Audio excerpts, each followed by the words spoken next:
Proses migrasi Eropa dan sekitarnya. Kelompok 9 pertama, Rismawati Sagala kedua, Lydia Angelina ketiga, Sylvie Ariandini. Selamat pagi Bu, di sini kami dari kelompok 9 akan membuat video pembelajaran. Adapun anggota kelompok dari kelompok 9 adalah saya sendiri, Rismawati Sagala, dan juga Lydia Angelina Jega, dan juga Sylvie Ariandini. Materi yang akan kami jelaskan adalah materi migrasi Eropa.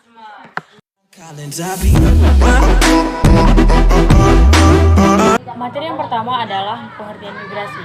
Secara etimologi, istilah migrasi berasal dari bahasa Latin, yaitu migratio, yang berarti perpindahan antar negara. Migrasi adalah perpindahan penduduk dengan tujuan untuk menetap dari suatu negara ke negara lain. Dengan kata lain, misalnya ada si A ini ingin bepergian dia tinggal di daerah A, dia tinggal di daerah B, tapi karena hal tertentu, entah itu faktor ekonomi atau faktor sosial, ia pindah ke negara C. Nah, itulah, dan ia menetap di sana. Nah, itulah yang dinamakan dengan migrasi. Dengan kata lain, migrasi diartikan sebagai perpindahan yang relatif permanen dari suatu daerah atau negara ke daerah lain. Baik, di sini saya Lydia Angelina Zega akan melanjutkan presentasi dari pembahasan teman saya sebelumnya. Di sini saya akan menjelaskan tentang teori migrasi menurut para ahli. Ravenstein disebut juga sebagai bapak imigrasi. Ia adalah orang yang mengembangkan teori gravitasi dan teorinya terkenal hingga saat ini yang disebut hukum-hukum imigrasi. Hukum-hukum imigrasi tersebut meliputi: pertama, semakin jauh jarak, semakin berkurang volume imigrasi. Yang kedua, setiap arus imigrasi yang benar akan menimbulkan arus balik sebagai penggantinya. Yang ketiga, adanya perbedaan desa dengan kota akan mengakibatkan timbulnya imigrasi. Yang keempat, wanita cenderung berimigrasi ke daerah-daerah yang berada dekat letaknya dengannya. Yang kelima, kemajuan teknologi akan meningkatkan intensitas imigrasi. Yang keenam, motif utama imigrasi adalah ekonomi. Arus dan arus balik artinya adalah setiap arus imigrasi utama menimbulkan arus balik penggantinya. Perbedaan antara desa dan kota mengenai kecenderungan melakukan imigrasi.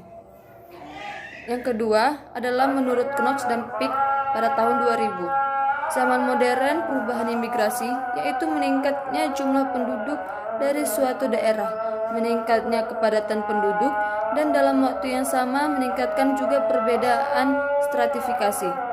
Yang ketiga adalah menurut Vego pada tahun 1999. Melalui teori ini, perubahan sosial terkait dengan perubahan dimensi, wilayah, dan global yang didukung dengan perubahan teknologi. Ruang lingkup perubahan perpindahan ini membentuk identitas baru masyarakat secara evolusi, sama baik dalam jangka masa pendek maupun jangka masa panjang. Baik, di sini saya akan melanjutkan materi berikutnya, yaitu tentang proses imigrasi Eropa dan wilayah sekitarnya.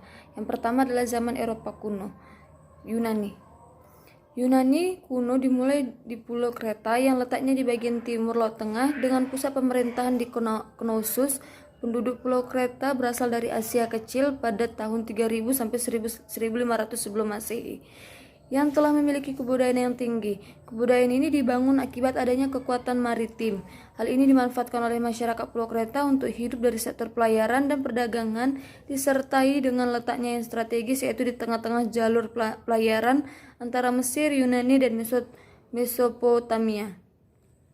Kejayaan kebudayaan Pulau Kreta pada masa Raja Minos yang menguasai Laut Aegea hingga Swedia. Raja Minos mampu menyatukan dataran Eropa, Asia, dan Afrika. Kerajaan Minos berhasil memanfaatkan perairan dengan mengembangkan bidang pelayarannya dan memperkuat armada lautnya, dan merupakan angkatan laut pertama di dunia.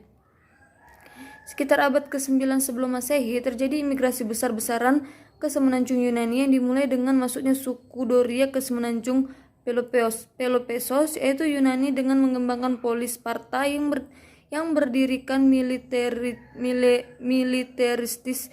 Sementara di wilayah lain, suku Ionia yang menempati semenanjung Attika membangun polis Athena yang bersifat demokratis, di mana kotanya dilindungi oleh benteng kokoh dan dikelilingi perkampungan para budak atau penduduk kelas kedua seperti petani dan nelayan.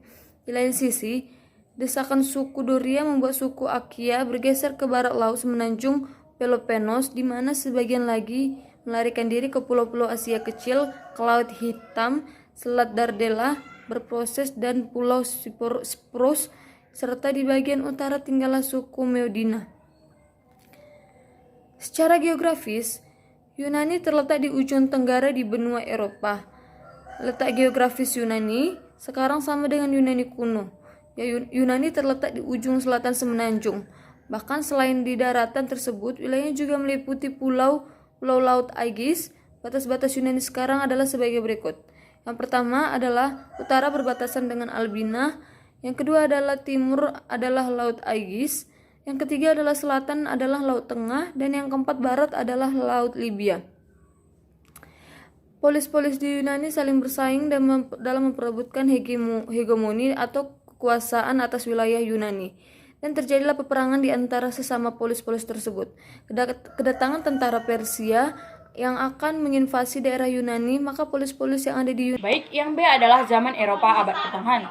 Yang pertama, periodisasi migrasi bangsa barbar Eropa.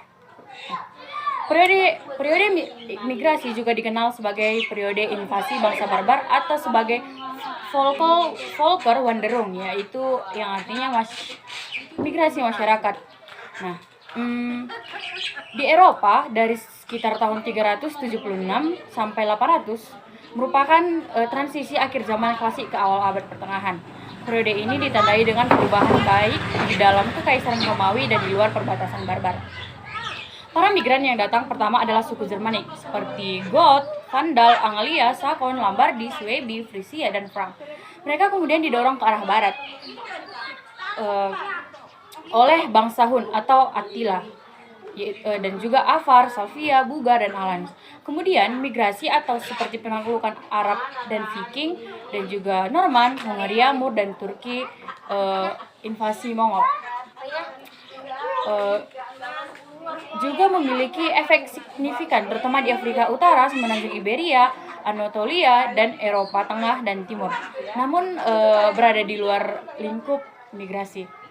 Nah, di zaman abad pertengahan ini bangsa Jerman pindah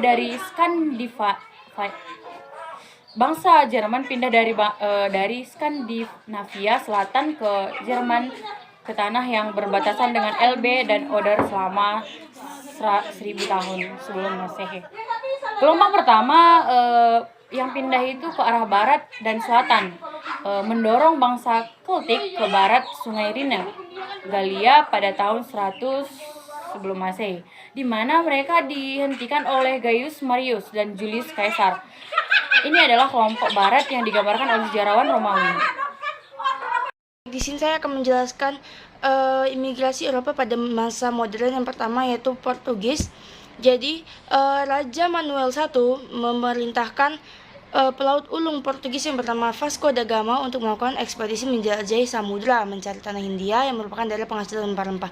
Namun beberapa tahun kemudian setelah mereka tinggal di India, orang-orang Portugis menyadari bahwa India ternyata bukan daerah penghasil rempah-rempah yang terbaik.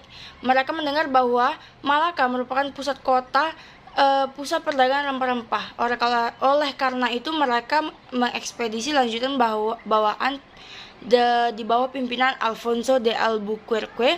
Dengan armada lengkap, Alfonso berangkat ke Malaka pada tahun 1511.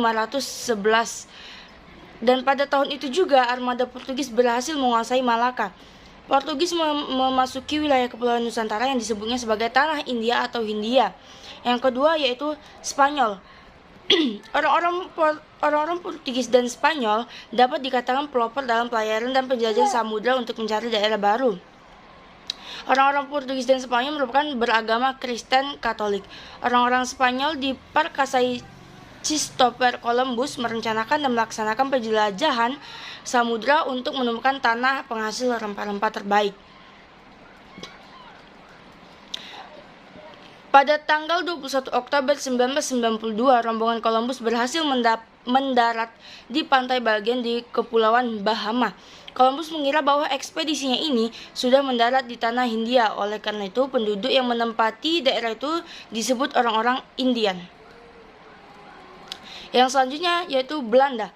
Pada tahun 1595, pelaut Belanda yang lain yakni Cornelius de Houtman dan Peter de Keyser memulai pelayaran. Kedua pelaut ini bersama armadanya dengan kekuatan 4 kapal dan 249 awak kapal beserta 64 pucuk meriam melakukan pelayaran dan penjelajahan samudra. Dan pada tahun 1996, Cornelius de Houtman beserta armadanya berhasil mencapai Kepulauan Nusantara dan ia dan rombongan mendarat di Banten. Yang selanjutnya itu Inggris. Inggris dapat memperoleh rempah-rempah itu secara bebas dan relatif murah di Lisabon. Rempah-rempah kemudian diperdagangkan di daerah-daerah Eropa Barat bahkan di Eropa Utara. Tetapi karena Inggris terlibat konflik dengan Portugis dan Spanyol, apalagi setelah Portugis berada di bawah kekuasaan Spanyol, maka Inggris pun mulai tidak bebas untuk mendapatkan rempah-rempah di Lisabon. Inggris pertama kali sampai di India pada tahun 1998 dengan mengikuti rombongan Portugis yang dipimpin oleh Vasco da Gama. Untuk memperkuat daya saing para pedagang Inggris perdagangannya di dunia timur, kemudian dibentuk kongsi dagang yang bernama East Indian Company atau AEC pada tahun 1600. Baik, yang terakhir adalah dampak migrasi. Apa sih dampak migrasi? Nah, setiap hal pasti akan memiliki sisi positif dan sisi negatif, tidak terlepas dari dampak migrasi itu sendiri. Nah, apa sih dampak positif dan negatifnya terhadap negara Eropa dan negara yang ditempati oleh masyarakat Eropa? Nah, kita mulai di dampak positifnya. Dampak positif dapat berupa pola kehidupan sosial dan budaya masyarakat melalui masuknya migrasi akan membentuk kebudayaan baru, yaitu terjadinya asimilasi. Yang seperti kita ketahui, asimilasi adalah percampuran budaya lokal dan budaya luar, melahirkan budaya baru tanpa melunturkan budaya yang lama. Nah, itu salah satu dampak positifnya. Dan juga dampak positifnya adalah masyarakat lokal dan masyarakat pendatang hidup rukun, saling membantu, meningkatkan kekeluargaan. Nah, dampak negatifnya adalah yang pertama tadi, kepadatan penduduk yang membludak, yang membuat munculnya perumahan atau tempat kumuh. Dan yang kedua adalah terjadinya banyak kejahatan, misalnya pencurian dan lain sebagainya. Dan yang ketiga, terjadinya banyak pengangguran. Dan yang keempat adalah